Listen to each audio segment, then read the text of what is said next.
Who remembers the band Brand New? Some of you might be like, who the fuck is that? While others might remember them for a number of other reasons. One, because they didn't exist during the 2020 pop punk revival, not because their influence and their music wasn't good, but more because Jesse Lacey was a sketchy motherfucker and they got canceled in like 2017, 2018. More on that later. Ouch, and they also missed a big ass bag. Or maybe you remember them because of the feud between Taking Back Sunday and Brand New and them fighting it out with their emo-ass lyrics and encrypted messages. So whether you love the band, hate the band, or just a huge fan of emo, alternative, and pop punk music, then this video is for you. My name's Alex Majewski, also known as Jay Sky. I took a bit of a hiatus, like 6 or 7 months from making videos like this. I was touring with a pop punk band that I play guitar with. I've been working a lot as an on-set sound mixer for TV, commercials, music videos, stuff like that, and also just producing a lot of music. Recently, I was getting a lot of comments on a couple videos, like the Nothing Nowhere one and a few emo ones, and I was like, fuck, I should start making these videos again. So I took a little bit of time to think, and I was like, it'd be pretty cool to talk about Brand New. I've always loved their music, and they have a lot of controversy just with themselves and just beef between Taking Back Sunday and being canceled and all that shit. So without further ado, this is the video about Brand New. Let me know in the comments throughout the video what you guys think, if I left anything out, if there's any facts that maybe I fucked up a little bit, because I'm human. So let me know, and let's get into this shit. The origins. Before the band Brand New, the original lineup of Taking Back Sunday was actually Jesse Lacey on vocals and bass, Eddie Reyes, and guitarist John Nolan. After the falling out between Nolan and Lacey, Jesse Lacey actually left the band and started a new one called The Rookie Lot. What happened was John Nolan slept with his then best friend, Jesse Lacey's girlfriend. They were bandmates.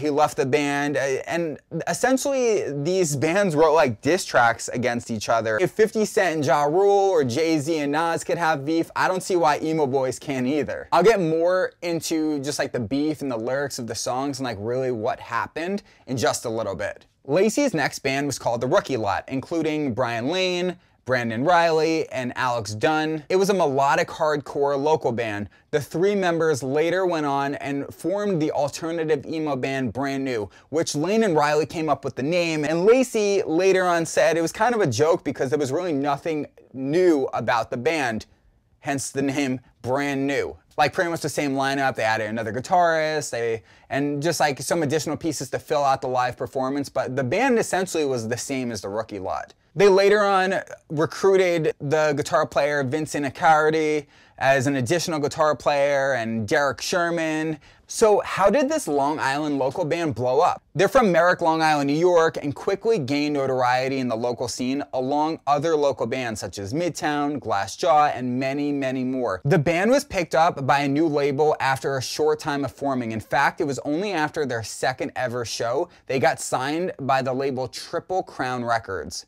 Labels back then were super needed. It was before SoundCloud, online ads, Instagram. MySpace wasn't even popping until like 2005, 2007, when all of those like Warped Tour bands started getting signed and picked up on MySpace. So at this time, having a label to back you and help you was essential. They signed the deal in 2001. They recorded their first full-length record titled Your Favorite Weapon. This record was a success with a lot of positive praise from critics and selling over 315,000 copies, which is a big deal. This album had an immature nature to it, and they were younger and full of angst. So in the song 70 x 7 is when Jesse Lacey is talking directly about the problems and beef and drama that happened between him and John Nolan just years before. So I'm gonna quickly read some of the lyrics out loud just so you could really see like what he's talking about and what was happening. So in verse 1, here are the lyrics that Jesse says. It explains it crystal clear. Back in school, they never taught us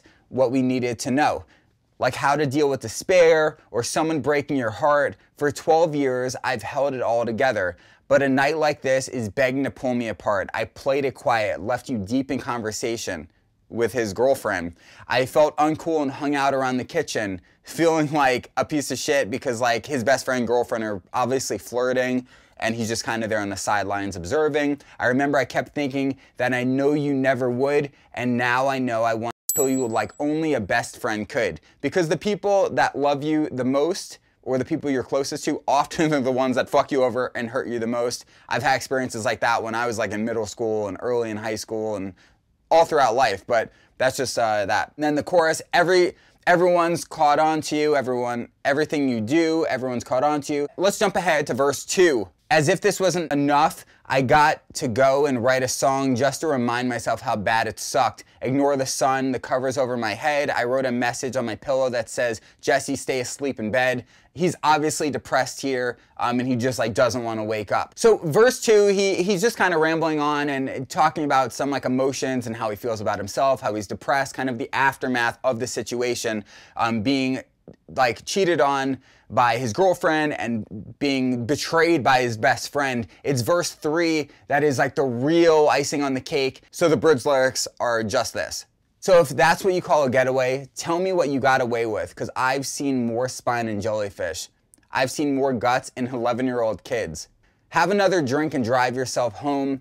I hope there's ice on the roads, and you could think of me when you forget your seatbelt, and again when your head goes through the windshield.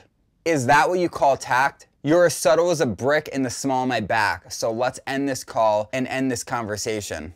Yeah, so he's just going on, he's wishing the worst for them, he's wishing they slip on ice, fly through the windshield, and become unalived. And yeah, he's super angsty, he's pissed, it's an emo song, it's pop punk, and it's a fucking bomb song. Everyone who's a fan of the band knows it. The controversy was definitely good for them, because these are two bands. He used to be in the group Taking Back Sunday. Now we have two successful local bands popping off around the same time, and they're kind of causing like a Jay-Z Nas, 50 Cent Ja Rule beef. Hometown heroes going at it, and it's just causing a lot of media, a lot of controversy, a lot of reasons for people to pick a side or whatever. And we know the more people are talking about your music, whether it's for a positive or negative, the better it is for the band, unless you get canceled. More on that later. If Jay-Z and Nas could have beef, then why can't emo boys too? Sing it with me. If Jay-Z and Nas could have beef, then why can't emo boys too? Brand new and Taking Back Sunday, toe to toe, baby, woo! So the singer of Taking Back Sunday, as I'm sure many of you know, is Adam Lazzara, and John Nolan is the old best friend of Jesse Lacey, of Brand New, and they write lyrics together in the song, and they're kind of addressing the situation in There Is No I in Team, which is the Taking Back Sunday song. And he's gonna actually use lyrics from 70 by 7 and kind of throw it in his face, and it's clear that this is what he's addressing. I'm gonna read some of the lyrics in a second. That's right, he said, getting what you deserve. I hope there's ice on all the roads. That's right, he said it. The jealousy that became me thinking, and you could think on me when you forget your seatbelt. That's right, he said it. That you always had it way too easy. And again, when your head goes through the windshield, broken down in bars and bathrooms, all I did was what I had to. Don't believe me when I tell you it's just what anyone would do. Like if you were in high school and you're with your friend's cute girlfriend driving in the car, it's late at night, maybe they had a drink or two, a smoke, don't do that, but they probably were, and they made out, they hooked up, they did it, and that's kind of what he's saying. And then he goes on to say, best friends mean you get what you deserve. And there's many lyrics in this song implying that Jesse Lacey was kind of a piece of shit, that he had a lot of bad habits and traits and did shitty things and kind of showed Nolan the ropes as to how to be this kind of person at that point in time. Just at this point in time, Lacey is the one who's on the bad side of it. It's his girlfriend, and it doesn't feel good to be fucked over. What's the dirt on Jesse, man? What do you know that you want to tell us? What do you know about me that, oh wait, this is really bad. What do you know about me that no one else knows about and that you probably shouldn't tell, but I'm going to give you the chance right now? You got something, man. So now for the discography. Their debut album, Your Favorite Weapon, was in 2001. It sold 50,000 units, was featured on MTV and Fuse. They toured with Taking Back Sunday and Finch. Yeah, I know what you're thinking, like they toured with Taking Back Sunday. Well, think of this, they're both from similar areas in Long Island. They have a huge audience that is from like the same neck of the woods. They have a lot of hype going on. And I really don't know how big this beef was. Like maybe they enhanced it. Maybe it wasn't that big of a deal. Like maybe they weren't best friends anymore, but I'm sure they squashed it. This is like some high school bullshit. And yeah, they were touring together. Same audiences, creating the intrigue of like, which band do you like? Do you like Brand New? Do you like Taking Back Sunday? Or are you in competition? Do you like both bands? And just having a similar audience and having it on the same bill is a fucking huge deal. You could really sell out the house that way.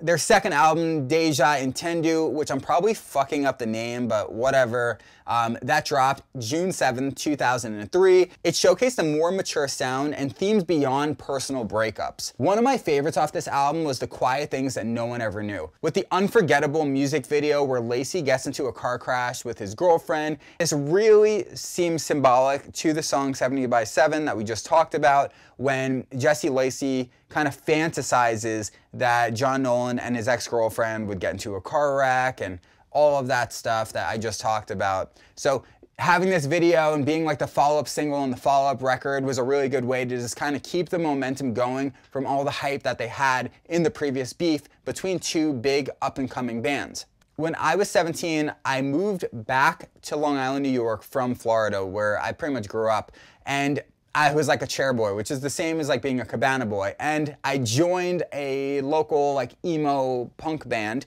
They sounded a lot like Brand New. And I would go and I'd practice with them. They were a bit older than me. They were like in community college. I was still in high school. And we would jam and play the singer's music until like 2, 3 in the morning. Not being from like the Northeast, I just like wasn't getting it as much at the time. But being in this band and really being immersed in the culture and people that were fucking with them, it really like carried over to me and bands that I started to listen to. It was like a basement band. It sounded like Brand New. They had this crazy vocalist, John, that was like never around. So like he was only at some rehearsals. Then we'd record on like a shitty Pro Tools rig that like the bassist had in his basement from community college and some audio program. And yeah, he would just blow his voice out and scream, and it was emo as fuck. And it was just like a lot of fun. And I've been so influenced by Brand New and Taking Back Sunday ever since then. So influenced by the bands, I even re-recorded a sample of The Quiet Things That No One Ever Knew and used it in a 2020 release for some emo rap song I have called Anxious. My thoughts, my brain. Shameless plug, but yeah, it's pretty cool. And yeah, I threw it in there because I thought it was dope, it was inspiring. I didn't want to use the real recording, so I played it in myself. So we have Deja Entendu, which I'm fucking up the name, reached number 63 in the Billboard 200, went certified gold after 4 years.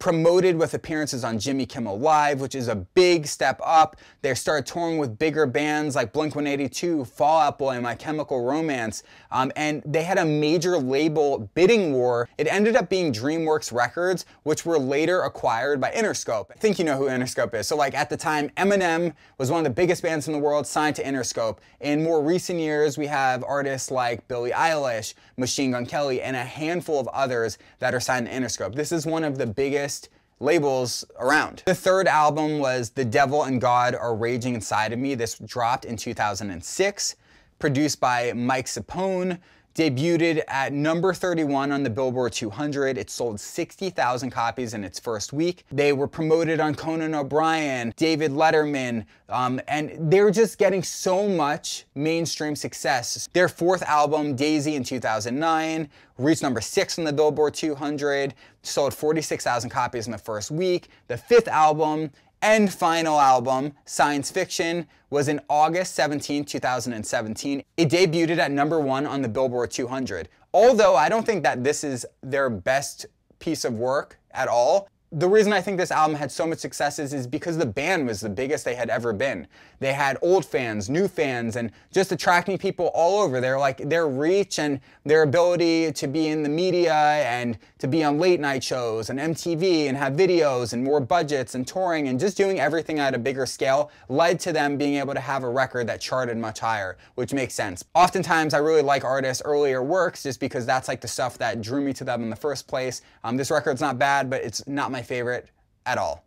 In the final tour, they made a point to market and commemorate the end of their careers. Like this was gonna be the final tour, final record, everything like that. They would even have merchandise that they would sell that would be like the 2000 to 2017 or whatever it was, which would like represent like the death of the band, the end of the band, like super dramatic. And they were selling a bunch of t-shirts and they were just doing really well. Like, I don't know if this was really their plan or they were doing a thing where like Jay-Z pretends that he retires and comes back 6 times. And now, the moment we've all been waiting for. The downfall. Da-da-da-da-dun-dun. Da-dun-dun-dun. Waka! This is a pop punk channel, so if I can't make corny ass jokes like that, talking about, oh my God, have faith in me. What band are we talking about? Oh my God. I just picked my nose on film, on camera. It's not film, it's digital. What's the dirt on Jesse, man? What do you know that you want to tell us? What do you know about me that, oh wait, this is really bad. What do you know about me that no one else knows about and that you probably shouldn't tell, but I'm gonna give you the chance right now? In 2017, Jesse Lacey faced allegations of sexual misconduct and abuse of power. He released a vague apology but did not ever really address the core issues directly. The allegations led to merchandise being pulled, fans removing tattoos, and the band's reputation suffering. I believe this happened with more than one person, and it's pretty fucked up. I was reading some articles just to kind of wrap my head around everything and just kind of freshen up. He got what was coming to him, and it's just fucked up. He hurt these people. He hurt his band, their careers, all these people that loved him, and they got canceled. I don't know every single thing, so you could talk about it in the comments. Let me know if there's things that I left out. Also, there's a million articles online that you can read at your own leisure. So now for the breakup. The band officially disbanded in 2018, ending on a somber note. The influence of the band Brand New on other bands and modern music is clear. It sucked that Jesse Lacey had to hurt innocent people in the process, as well as fucking over his best friends and bandmates' careers. Artists like Nothing Nowhere, Tiger Jaws, and Movements are heavily influenced by Brand New's imprint on music, from melancholic sections to explosive screams and indie guitar lines. In 2020, when pop punk had a huge revival and When We're Young was the biggest talk of the town, was the biggest festival of the year, and it had to do with the genre that Brand New was from, they would have been such a huge contender in all of this. They would have been on the main stage. If Dashboard was, if Silenced, if all these bands were on the main stage, they would have too, and I was there. And I actually got lucky and I didn't have tickets to the day that got the windstorm and canceled. So that's a direct jab at the singer of the band, Itoran Darrow, because him and Tyler and a couple of the other guys, their shit got canceled and they didn't get to see all the bands. I think the biggest takeaway here is that being super talented and famous and extremely good looking is just not an excuse for shitty behavior, and we need to be accountable for our actions. Brand New will always have a special place in my heart just because their music is really nostalgic to a time in my life and my musical journey. My name's Alex Majewski, also known as J Sky. I appreciate you guys so much for tuning into the video. Please like, comment, subscribe. Let me know what your thoughts are about the band Brand New, and let me know what artists and bands I should talk about in the next video. Until next time, peace.